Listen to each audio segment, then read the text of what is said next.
کارواں سرائے میں قیام کرنے والے تمام مسافروں کی خدمت میں میرا سلام پہنچے.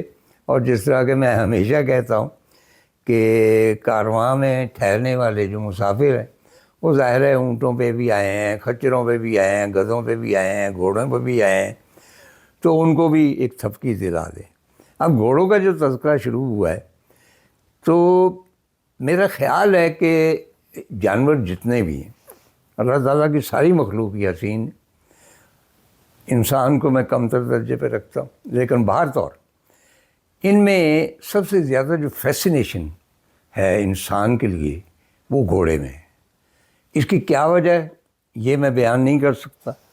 پرانے جو مطلب ہے کہ آپ دیکھیں وہ جس طرح میں نے عرض کیا کہ بہزاد کی تصویروں میں گھوڑے زندہ لگتے تھے، جیپنیز نے اپنے حساب سے گھوڑے بنائے. اسی طرح ہر مصور نے گھوڑے کو اپنی ویژولائزیشن کے مطابق پینٹ کیا. مثلا مجھے اب تک ایک منظر یاد ہے، ہم دودھی پر لیک جا رہے تھے، وسیع میدان تھا گرین، اور ایک چمکتی ہوئی پارا ندی وہ بہہ رہی تھی، اور اس کے ساتھ 8-10 گھوڑے تھے، وہ چل رہے تھے. یکدم وہ بد گئے اور انہوں نے ندی کے ساتھ ساتھ بھاگنا شروع کر دی. اس میں ایک سفید گھوڑا، بلیو می کہ وہ آج تک میرے ذہن پہ نقش ہے. جس طرح پینٹنگ ہوتی ہے نا، جس طرح وہ بھاگ رہا ہے. اور آپ جانتے ہیں کہ کل دنیا جو ہے گھوڑوں کے عشق میں مبتلا ہے، تو وہ کیا خاص وجہ ہے کہ گھوڑا جو ہے انسان کو اٹریکٹ کرتا ہے. اور آپ کی اطلاع کے لیے بر صغیر میں پہلے گھوڑا نہیں تھا، اسوا اس کو کہتے تھے. یہ ایرین لے کے آئے تھے، اور ایرین جب گھوڑے پہ سوار ہو کے آئے تو کیونکہ لوکل جو تھے دراوڑ، انہوں نے نہ پہلے گھوڑا دیکھا تھا نہ اس کے اوپر سوار دیکھا تھا، تو ان کی ایک فینٹسی بنی، ان کا خیال تھا کہ یہ ایک ہی جانور ہے. یعنی ایک اس کا دھڑ نیچے ہے جانور والا، آگے بوٹھی ہے گھوڑا، اور اس کے اوپر جو چیز بیٹھی ہوئی ہے آدھا انسان ہے. اور یہیں سے اس فینٹسی کا آغاز ہوا. آپ دیکھیں کئی پینٹنگز میں وہ دکھاتے ہیں کہ گھوڑا ہے، اس کے اوپر انسان ہے، مطلب آدھا انسان ہے آدھا گھوڑا ہے. یہ فینٹسی جو ہے یہاں بر صغیر میں موہنجو کے عہد میں یہ شروع ہوئی. تو گھوڑے پینٹ کیے جاپنیز نے بھی.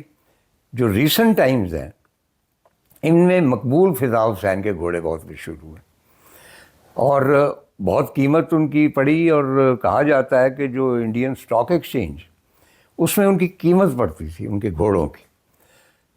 اس کے بعد مشکور رضا بھی پینٹ کرتے رہے. ہاں، ایک میں یاد کرنا چاہتا ہوں مقبول فضاء حسین کو.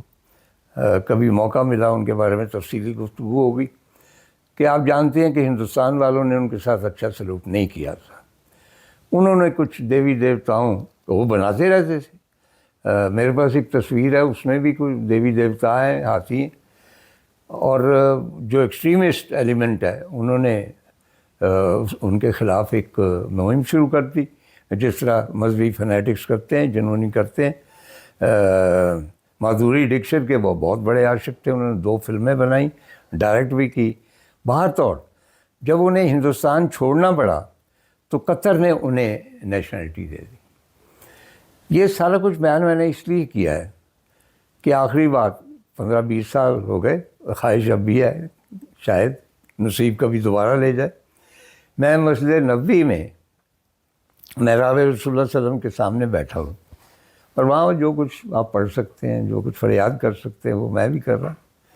میں نے دیکھا کہ میرے ساتھ ایک شخص ہے، وہ familiar.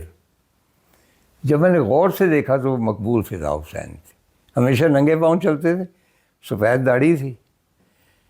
And I was stunned کہ مقبول فضاء حسین جسے میں نے لاہور کی سڑکوں پہ ننگے پاؤں دیکھا ہے، اور جس کو ایشیا کا سب سے بڑا مصور کہتے تھے، وہ میرے پہلو میں بیٹھا ہوا ہے. اور ان کے ساتھ ایک اور صاحب تھے. خیر میں نے مؤدبانہ سلام کیا اور صرف یہی حوالہ دیا کہ میں لاہور سے ہوں، وہاں سے آپ سے ملاقات بھی ہوئی تھی، آپ نے ایک ٹائٹل بھی بنا کے مجھے دیا تھا. تو میں نے کہا کہ یہ صاحب کیا کر رہے ہیں؟ مقبول صاحب کو پڑھنی نہیں آتی تھی عربی، چنانچہ وہ ان کے بھتیجے تھے، وہ ان کو قرآن پاک پڑھ پڑھ کے اور اس کا ساتھ ترجمہ سنا رہے تھے. یہ ان کے ساتھ آخری ملاقات تھی. اچھا، اب ہم یہ جو تمہید ہے گھوڑوں کی، سعید اختر صاحب بھی جو اگر موسٹ پرومیننٹ پینٹنگز ہیں ان کی، مطلب بلیو می کہ ایٹ ون ٹائم ان کے کوئی نا ہنجار نا خلف شاگرد ان کو سعید گھوڑا کہتے، کیونکہ گھوڑے بہت اچھے بناتے، بہت خوبصورت بناتے تھے. مجھے اب تک یاد ہے کربلا کا جو ذوالجناح انہوں نے پینٹ کیا، سمپل ہے لیکن آپ دیکھیں تو اس میں پوری کربلا کی ٹریجڈی آپ کو نظر آتی ہے. لیکن ان کا گھوڑوں کے حوالے سے ہی میں بات کروں گا. جب یہ حج پہ گئے تو پہلے بھی ماشاءاللہ پاکیزہ زندگی گزار رہے تھے، نماز روزے کے پابند تھے، لیکن وہاں پہ ایک تبدیلی قلب کچھ اس طور کی ہوئی کہ انہوں نے واپس آ کے اپنا مطالعہ جو ہے مذہب کے حوالے سے اس کو وسیع کرنا شروع کر دیا. اور اس مطالعے کے نتیجے میں انہوں نے ایک گھوڑا بنایا. اس کو گھوڑا کہہ لیجیے براق، جس پر ہمارے مطابق رسول اللہ صلی اللہ علیہ وسلم سوار ہو کے آسمانوں پہ گئے. اب براق کو پینٹ کرنا ایک تو انتہائی نازک کام ہے نا. ایک چیز ایسی جس کی شبیہ کے بارے میں آپ ایگزیکٹلی نہیں جانتے، کیونکہ اس کا نام جو براق ہے ضروری نہیں کہ وہ گھوڑا کیا ہے وہ. تو انہوں نے اپنی فینسی، اپنے علم، اپنے وجدان اور اپنی کمٹمنٹ کے ساتھ ان کے اندر جو ایک روح ہے، پاکیزہ روح ہے، اس کو برقرار رکھتے ہوئے انہوں نے براق کی ایک پینٹنگ بنائی جس کے بہت سارے پینلز ہیں، بہت بڑی پینٹنگ. اور وہ حیرت ناک ہے. وہ جو بھی اس کو دیکھتا ہے، وہ ایک تو اس میں جو تقدس ہے اس گھوڑے کو دیکھ کے، اب گھوڑا ہی مجھے کہنا پڑے گا، براق کو انہوں نے پینٹ کیا ہے. آپ کے اندر بھی ایک خاص عقیدت جو ہے وہ جنم لیتی. سعید صاحب نے باہر بھی نمائشیں کی، آبویسلی میں ان کی تفصیل میں نہیں جاننا چاہتا، لیکن یہ ہے کہ ان کو ملینز آف ڈالرز کی شیخوں کی جانب سے آفرز ہوئیں کہ براق ہے.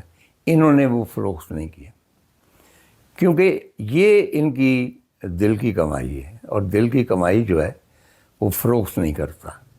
اور ویسے بھی ماشاءاللہ مطلب ہے کہ ویل آف ہے، ان کو روپے پیسے کی ایز سچ ضرورت نہیں ہے. ان کی ایک اور بڑی کنٹریبیوشن یہ ہے کہ انہوں نے لوگوں کو سکھایا بہت.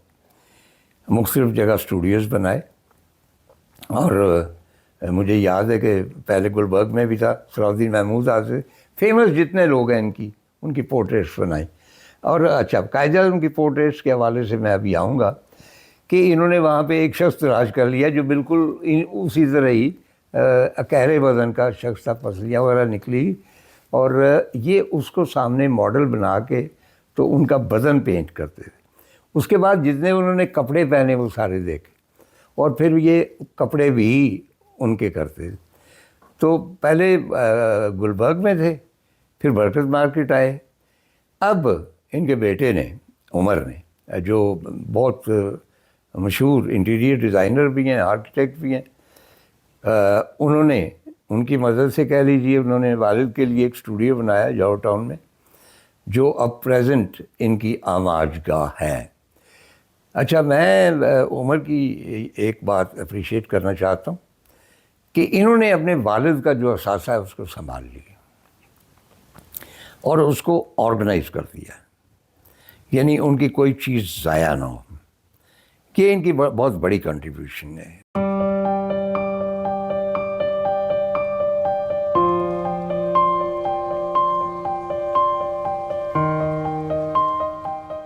تصویر بناتے بناتے تھوڑا سا وقفہ تو لیتے ہیں.